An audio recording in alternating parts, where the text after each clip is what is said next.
Banyak orang-orang yang tadi malam tidur bersama kita, bersenda gurau, tersenyum dan tertawa, tapi pagi ini mereka tidak lagi bernyawa. Banyak yang ingin minta panjang umur, Allahumma tawwil umrana, panjangkan umur kami. Tapi takdir berkata lain. Idza jaa ajaluhum, kalau ajal sampai, la yastakhiruna sa'atan, tidak dapat ditunda walau sesaat. Wala yastaqdimun, tidak pula dapat dimajukan walaupun sesaat. Sebagiannya mati, tapi sebagian lagi masih hidup, bernyawa, tapi tetap tidak dapat bangkit dari tempat tidur. Meleleh air matanya mendengarkan suara azan masuk ke dalam ruang-ruang rumah sakit. Hayya 'alas shalah. Bergetar hatinya, tapi kaki tak dapat melangkah, tangan tak dapat menghayun. Apa sebab? Karena nikmat sehat dicabut oleh Allah Subhanahu wa ta'ala. Sebagian hamba Allah ada yang berlari-lari, berkejar-kejaran di tengah jalan raya ketika kumandang azan sedang dikumandangkan. Badannya sehat, dia masih hidup dan bernyawa, tapi ada satu nikmat besar yang dicabut Allah dari dalam dirinya. Nikmat terbesar itu adalah nikmat istiqamah. Para ulama berkata, al-istiqamah khairun min alfi karamah. Satu istiqamah lebih baik daripada 1000 karamah. Karena 1000 karamah bila tidak dijaga dengan istiqamah, maka dia dapat hilang.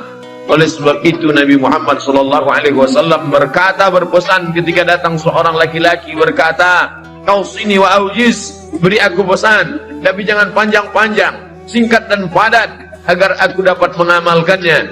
Nabi hanya berkata satu pesan, "Qul," katakan, "amantu billah, tsumma istaqim," katakan aku beriman kepada Allah, setelah itu istiqamahlah. Alhamdulillah, siang hari ini ketiga nikmat itu masih ada dalam diri kita.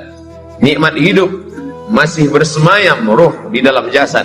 Nikmat sehat, kita masih bisa meringankan langkah, menghayunkan tangan datang ke rumah Allah. Nikmat istiqamah, sampai hari ini hati masih tetap bergetar ketika nama Allah dikumandangkan. Wa idza tuliyat 'alaihim ayatuhu zadatuhum imana. Ketika ayat-ayat Allah dibacakan, bertambah iman mereka. Kenapa demikian? Karena masih ada modal utama, la ilaha illallah Muhammadur Rasulullah, maka amal soleh sebagai tambahannya. Imam Muslim membuat satu bab dalam kitab Sahih Muslim, al-iman yazid wa yanqus. Iman bertambah dan iman bisa berkurang. Kapan iman bertambah? Berada di tempat yang paling baik, berkumpul bersama orang-orang baik, mendengarkan kata terbaik, dalam ibadah yang paling baik, tempat yang paling baik, masjid, bersama orang paling baik, orang beriman, di tempat yang paling baik, waktu terbaik, hari Jumat, dan mendengarkan kata-kata terbaik, kalam Allah dan sabda Rasulullah sallallahu alaihi wasallam.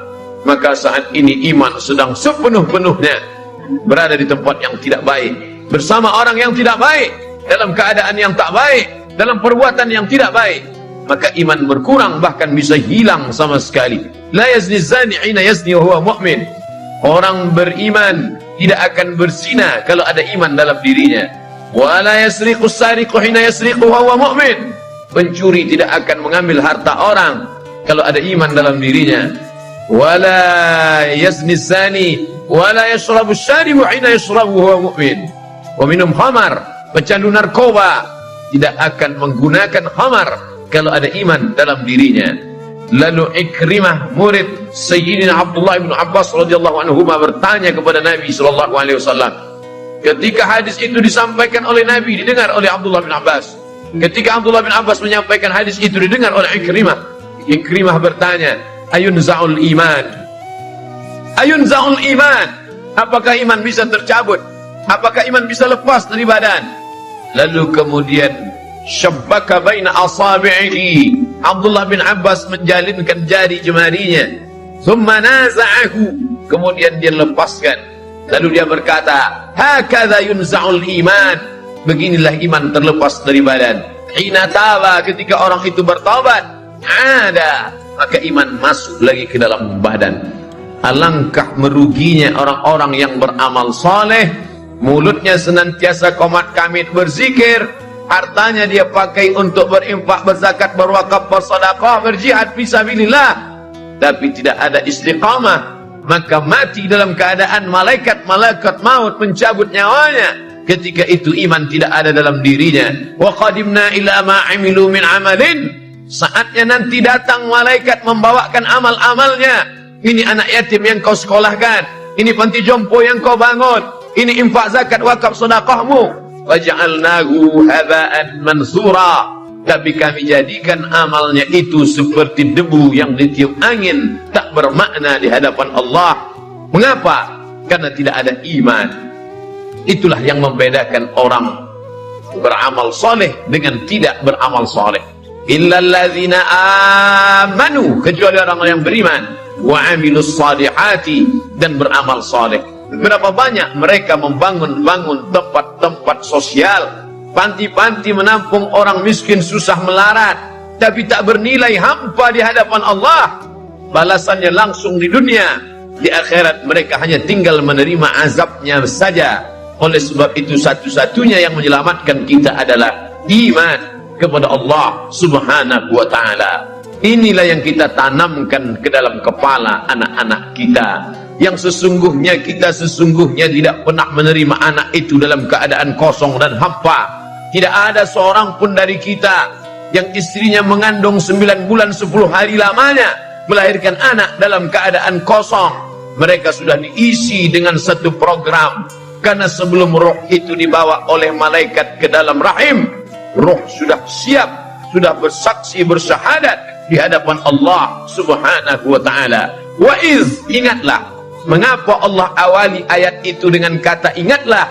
Karena banyak orang yang tidak ingat, mereka lupa. Maka Allah ingatkan mereka, wa iz, ingatlah, akhadha rabbuka min bani adama min zuhurihim dzurriyyatahum wa asyhadahum ala anfusihim.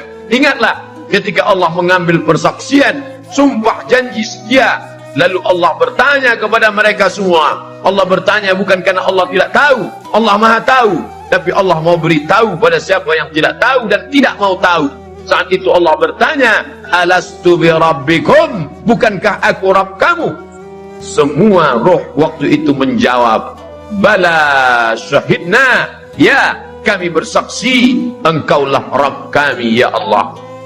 Antaqulu yaumal qiyamah, tapi nanti pada hari akhir kalian menjawab dan berkata, inna kunna an hadza ghafilin, kami tidak ingat, kami lupa, kami lalai. Ketika sampai ke dunia kau sembah batu berhala, sampai ke dunia kau bersembah binatang, sampai ke dunia kau sembah binatang yang melata, tidak dapat memberikan bantuan pertolongan, tidak dapat menolak mudarat, tidak dapat mendatangkan manfaat. Itulah nasib orang-orang yang lupa. Maka dikirimkan Allah nabi demi nabi turun, Adam, Idris, Nuh, Saleh, Ilyas, Zakaria, Musa, Yahya, Isa, Daud, Sulaiman, Ayub, Zulkifli. Maka mereka semua menjelaskan tentang satu konsep, la ilaha illallah, la ma'buda bihaqqin illallah. Tidak ada yang sebenar-benar hak untuk disembah kecuali Allah Subhanahu wa ta'ala. La mahbuba bihaqqin illallah, tidak ada yang benar-benar dicinta kecuali Allah. Cinta kepada anak, anak akan durhaka. Cinta kepada pasangan hidup, mereka akan mati meninggalkan kita. Cinta kepada harta, harta akan binasa. Cinta kepada kuasa, kuasa akan sirna. Maka tumpahkanlah cintamu kepada Dia yang tak pernah berakhir dan maha sempurna. Siapa Dia? Allahu la ilaha illa huwa.